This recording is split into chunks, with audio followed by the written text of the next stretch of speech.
হচ্ছে। প্রথম কথা, অ্যাংজাইটি আর প্যানিক এক জিনিস না। প্যানিকটা একটু মানে আরেকটু উচ্চতর জায়গায় বলতে পারি, আমি আরেকটু বেশি অসুবিধা করতে পারে আমার।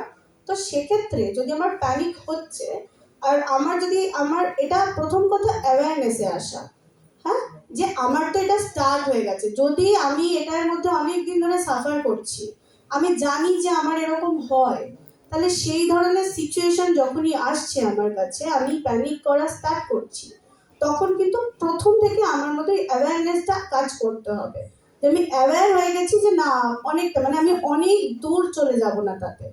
যত তাড়াতাড়ি আমি অ্যাওয়্যার হতে পারবো, তত তাড়াতাড়ি আমি নিজেকে কাম ডাউন করতে পারবো। তুমি যেরকম বললে যে একদম বার্নিং আউট স্টেজে, যে স্যাচুরেশনে পৌঁছে গেছি, তাহলে তো তক্ষুনি কিছু করা যাচ্ছে না আমার, তাই না?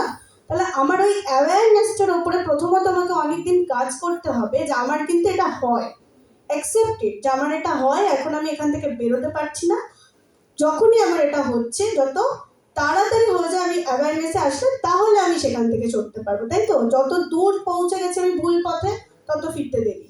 তো সুতরাং আমার ওই জায়গায় অ্যাওয়ারনেসটা আনতে হবে। বেশ।